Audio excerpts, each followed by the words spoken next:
May 15, 1943. The North Atlantic, 800 kilometers west of Ireland.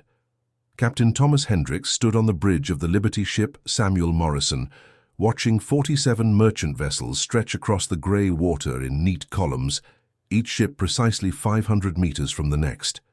The convoy moved at exactly 8 knots, the speed of the slowest vessel, while 6 escort destroyers circled the formation like protective wolves.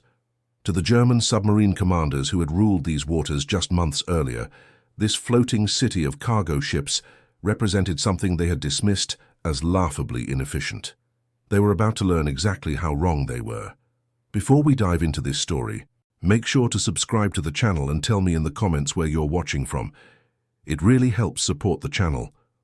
What the convoy skeptics failed to understand was that this seemingly ridiculous method of grouping vulnerable cargo ships together would transform the Battle of the Atlantic from a slaughter into a German defeat, cutting supply losses from catastrophic levels to barely 10%, through a mathematical truth so simple it seemed impossible. Lieutenant Hans Müller peered through the periscope of his submarine, his third patrol into the Atlantic shipping lanes. His logbook from February told a different story than the one unfolding before his eyes now. Back then, he had written with confidence about independent merchant ships sailing alone, easy targets scattered across the ocean like gifts from the sea gods. In 1 week, his crew had claimed 5 vessels, each one sailing without escort, without support, utterly defenseless. The tonnage numbers in his reports had made him a minor hero at the submarine base in occupied France. But now, staring at this massive formation through his periscope lens, Muller felt something he had never experienced in 2 years of naval service: genuine uncertainty. The mathematics of the situation made no sense to him. 47 ships grouped together should have been 47 opportunities for glory. Instead, they represented a problem his training had never prepared him to solve. Aboard the destroyer HMS Vanquisher, Commander James Patterson checked his watch for the 3rd time in 10 minutes. His ship, along with 5 other escorts, had been assigned to protect convoy designation HX-237 on its journey from Halifax to Liverpool. Patterson had commanded convoy escorts for 18 months now, and he had watched the entire strategic picture transform in ways that still amazed him when he thought about the numbers. His first convoy assignment, back in late 1941, had been a nightmare. 12 merchant ships, 3 escorts, and a German submarine pack that had torn through the formation like sharks in a feeding frenzy. 7 ships lost in 3 days. The screams over the radio as men abandoned burning vessels still haunted his sleep. He had written angry letters to the Admiralty, questioning the entire concept of grouping targets together for the enemy. Those letters sat unanswered in his cabin now, a reminder of how completely he had misunderstood the mathematical reality of naval warfare. The answer had been hidden in the geometry all along, waiting for someone to see past the obvious. Captain Hendricks walked to the chart table, where his chief mate, Robert Sullivan, plotted their position with careful precision. Sullivan had sailed the Atlantic for 23 years, first on passenger liners, and then, when the conflict began, on whatever cargo vessel needed experienced hands. He had survived 3 ship losses, each time spending hours or days in lifeboats, watching the horizon for rescue that might never come. "Column formations holding steady, Captain," Sullivan reported, his Boston accent thick as ever despite years at sea. "The Merchant Prince on our port quarter is drifting a bit wide, but they're correcting now." Hendricks nodded, studying the convoy diagram. 47 ships arranged in 9 columns, each column containing 5 or 6 vessels. The spacing was precise, the result of countless tactical meetings and hard-learned lessons. Every captain in the convoy had received identical instructions about station keeping, evasive maneuvers and emergency procedures. The level of coordination required seemed absurd for merchant sailors who prided themselves on independence. "Remember sailing alone, Sullivan?" Hendricks asked, though he knew the answer. Every merchant sailor remembered those early days of the conflict with a mixture of terror and bitter anger. Sullivan's face darkened. "Lost the Anna Marie in October 41, sailing solo from New York to Southampton. Never saw the torpedo coming. Water was cold enough to kill a man in 15 minutes. Lost 23 of my shipmates that night, Captain. spent 9 hours in a lifeboat before a patrol craft spotted us. The silence stretched between them, filled with the memories shared by every man who had sailed the Atlantic during those dark months. The statistics told the story in numbers that seemed impossible. In 1942 alone, more than 6 million tons of Allied shipping had been sent to the bottom. Thousands of sailors had died in the cold water, victims of a German submarine force that seemed unstoppable. But something had changed, and that change was visible in the organized chaos of the convoy spread across the water before them. In the operations room at Western Approaches Command in Liverpool, Admiral Sir Max Horton studied the wall-sized map of the North Atlantic with the intensity of a chess master evaluating a complex position. Colored pins represented convoys currently at sea, while red markers showed the estimated positions of German submarine patrol lines. His staff had briefed him on the latest intelligence just that morning. The German Navy had approximately 400 submarines operational, with usually around 60 actively patrolling the Atlantic at any given time. Those numbers should have spelled disaster for Allied shipping. Each submarine represented a deadly threat, capable of carrying 20 or more torpedoes and remaining at sea for months at a time. The German submarine service had sunk more than 2,000 Allied merchant ships since the conflict began, a catastrophic hemorrhage of resources that threatened to strangle Britain's ability to continue the struggle. Yet the chart on Horton's desk told a different story. Supply losses in the first 4 months of 1943 had dropped to levels that seemed almost miraculous compared to the previous year. The convoy system, once mocked by his own officers as gathering targets for the enemy, had proven to be the key to victory in a way that defied conventional military thinking. The genius of the system lay in a mathematical principle so counterintuitive that even experienced naval officers had struggled to accept it. By grouping ships together, they actually reduced the probability of any individual vessel being attacked. The explanation resided in the simple geometry of search patterns and the vast emptiness of the Atlantic Ocean. A submarine on patrol could search approximately 300 square kilometers of ocean per day, scanning the horizon with periscopes and listening devices. When merchant ships sailed independently, spread across the entire width of the Atlantic, they created thousands of potential targets scattered across millions of square kilometers. A submarine might encounter a ship every few days, each encounter resulting in almost certain destruction for the lone vessel. But when those same ships grouped into convoys, the mathematical equation reversed itself dramatically. 47 ships traveling together occupied essentially the same search area as a single ship. From a submarine's perspective, the entire convoy appeared as one target, not 47 separate opportunities. The vast expanses of empty ocean between convoy routes became useless to the German submarines, their search patterns encountering nothing but waves and weather. Even more critically, those 6 escort destroyers protecting convoy HX-237 could defend all 47 merchant ships simultaneously. When ships sailed alone, no escort could be everywhere at once. The Royal Navy had barely enough destroyers to protect major convoys, let alone assign individual escorts to thousands of independent merchants. But concentrated in convoy defense, those 6 warships created a protective bubble that made attacking submarines extremely vulnerable. Lieutenant Mueller was beginning to understand this reality as he watched the convoy through his periscope. Though the understanding brought no comfort, his submarine carried 14 torpedoes, enough to devastate an independent merchant ship if he could position himself properly. But attacking this convoy meant exposing his vessel to 6 destroyers equipped with depth charges, sonar, and the accumulated experience of 2 years of anti-submarine warfare. The mathematical odds were brutal in their simplicity. He might sink 2 or 3 merchant ships before the escorts forced him to crash dive and endure hours of depth charge attacks. Even if he survived the counterattack, which was far from certain, his success rate would be 3 ships out of 47, barely 6% of the convoy. Meanwhile, the other 44 vessels would continue safely to their destination, their cargoes intact. He had read the increasingly desperate reports from submarine command. In the first months of 1943, German submarines were being destroyed at an unprecedented rate. The convoys kept coming, their escorts more experienced and better equipped with each passing month. while submarine losses climbed to levels that made continued operations almost suicidal. Müller lowered the periscope and turned to his executive officer, a young lieutenant named Klaus Zimmermann, whose confidence had eroded significantly during their current patrol. They had been at sea for 43 days and had yet to successfully attack a single Allied ship. Every convoy they encountered was heavily escorted. Every independent ship seemed to have vanished from the shipping lanes. "What do you think, Klaus?" Müller asked quietly, aware that the entire crew could hear their conversation in the cramped confines of the submarine. Zimmermann studied the plot table where they had marked the convoy's course. "We could attempt a night surface attack.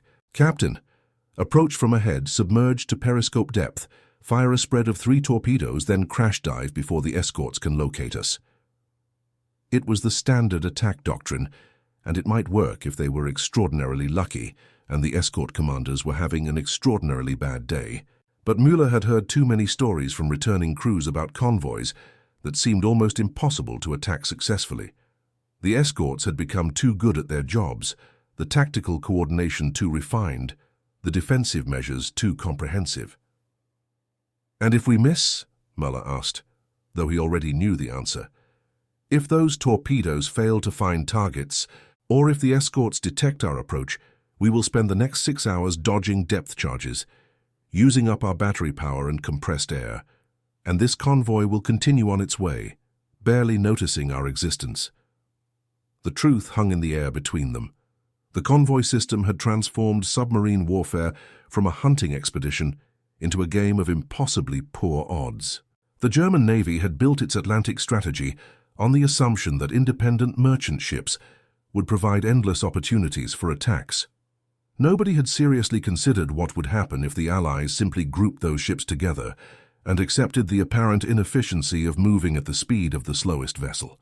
Aboard HMS Vanquisher, Commander Patterson stood in the destroyer's operations room, studying the sonar reports with practiced efficiency.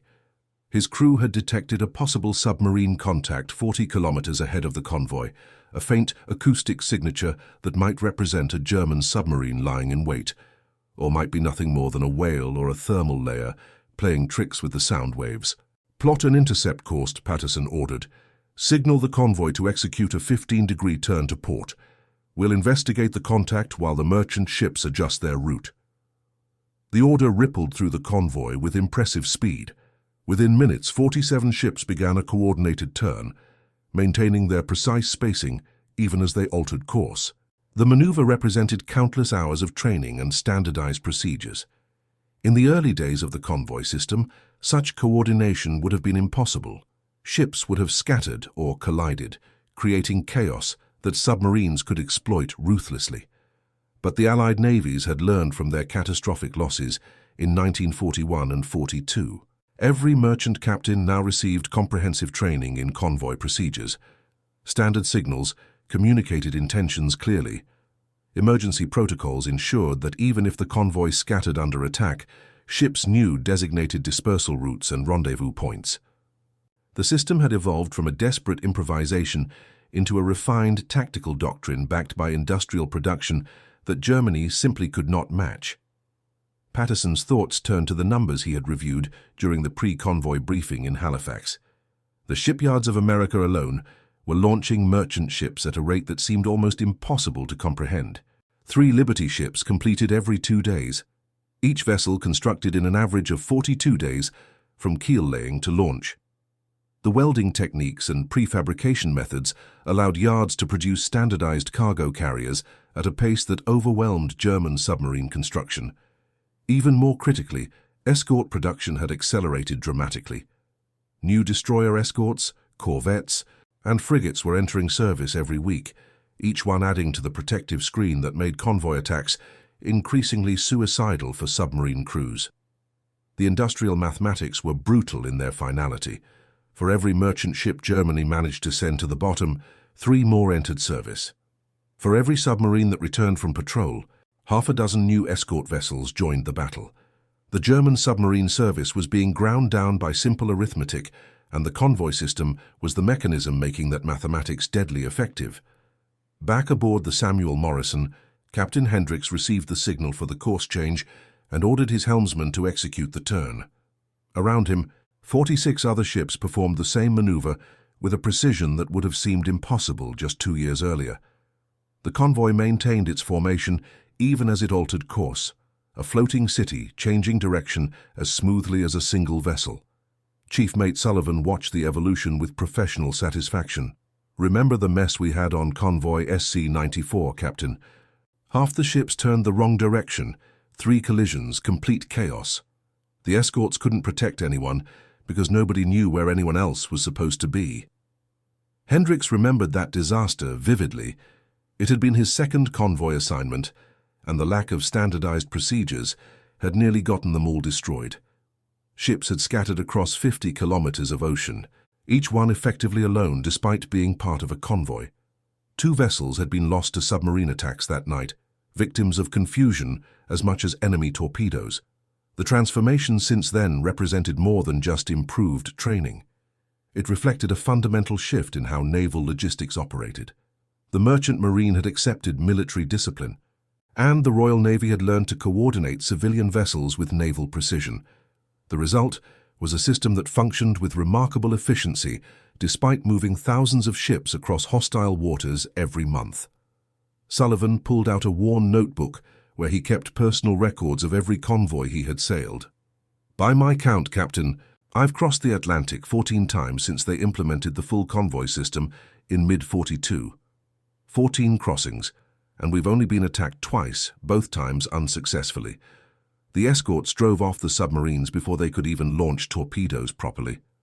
He flipped back through earlier pages, his finger stopping on entries from 1941. "Compare that to my 5 crossings before convoys became standard. 3 attacks, 2 ships lost, 1 near miss that took out our radio antenna. It was like sailing through hell and hoping the devil wasn't looking your direction." The statistics Sullivan referenced represented a transformation so complete that it seemed almost miraculous. In the early years of the conflict, sailing the Atlantic had been a calculated gamble with death. Survival rates for merchant sailors had been worse than for combat infantry in many battles. The German submarines had created a killing zone stretching from the coast of America to the approaches to Britain. And independent merchant ships had been helpless prey. But the convoy system, combined with improved escort tactics and overwhelming production capacity, had reversed the equation entirely. By mid-1943, supply losses had dropped to around 10% of all cargo shipped, down from peaks above 30% in the darkest months of 1942. Even more critically, submarine losses had climbed to unsustainable levels, with German crews facing a statistical likelihood of death that made their service more dangerous than any other branch of their military. Lieutenant Mueller made his decision with the bitter taste of defeat in his mouth. "Secure from attack stations," he ordered quietly. "Take us down to 100 meters and alter course to the northeast. We'll search for easier prey." The words felt like surrender, though he would never use that term in his log. His submarine represented German naval engineering at its finest: advanced diesel engines, sophisticated torpedo guidance systems, trained crew members who had survived months of dangerous patrols. Yet all that capability meant nothing against a convoy system that made successful attacks nearly impossible. As his submarine descended into the dark water, Mueller thought about the reports he had read from Submarine Command. In May alone, the German Navy had lost 41 submarines, an unsustainable rate that exceeded new construction by a factor of 3 to 1. Experienced crews were being wiped out faster than training could replace them. The convoy system, which had seemed so ridiculously inefficient when first implemented, had become Germany's logistical nightmare. The mathematical truth was inescapable. The Allied convoy system had won the Battle of the Atlantic not through superior courage or better weapons, but through the simple genius of grouping targets together and accepting the apparent inefficiency of moving at the speed of the slowest ship.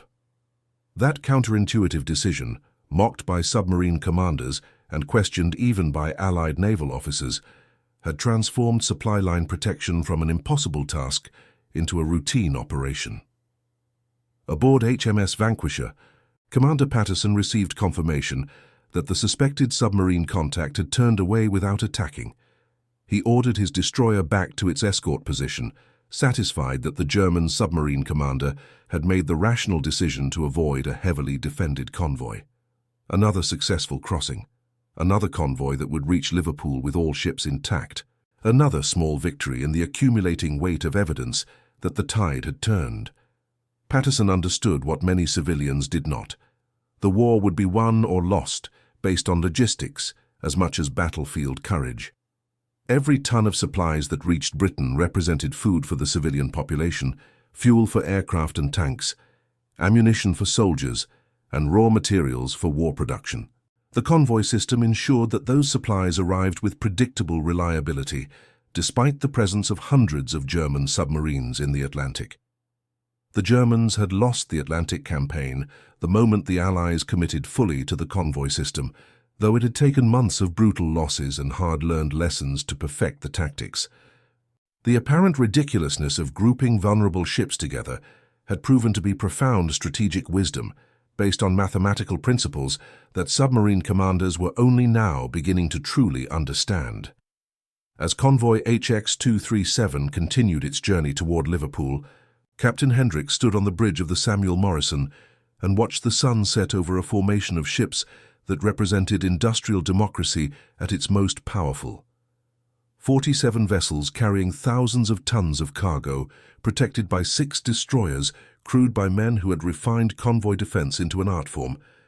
The system worked because it accepted apparent inefficiency in favor of actual effectiveness, because it recognized that the vast emptiness of the Atlantic Ocean was the greatest defense available if properly exploited.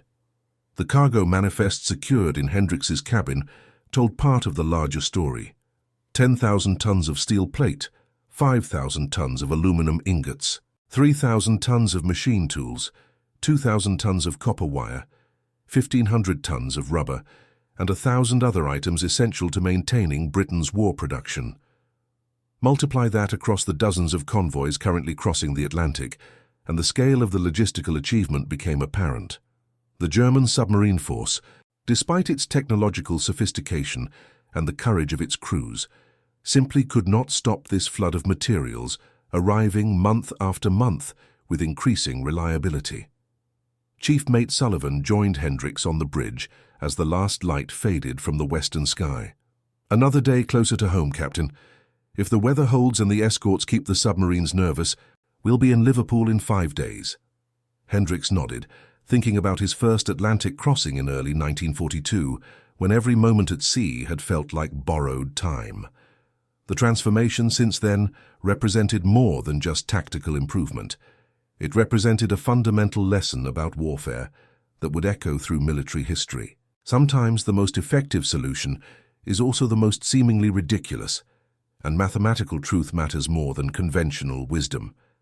The convoy continued through the night, 47 ships moving together at 8 knots, protected by 6 destroyers, and the simple geometric reality that had transformed supply line defense from an impossible challenge into a routine operation.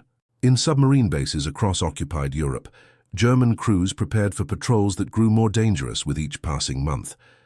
The Atlantic, once a hunting ground where submarines ruled with near impunity, had become a place where convoy escorts prowled with lethal efficiency, and merchant ships crossed in formations that seemed to mock the very concept of vulnerability.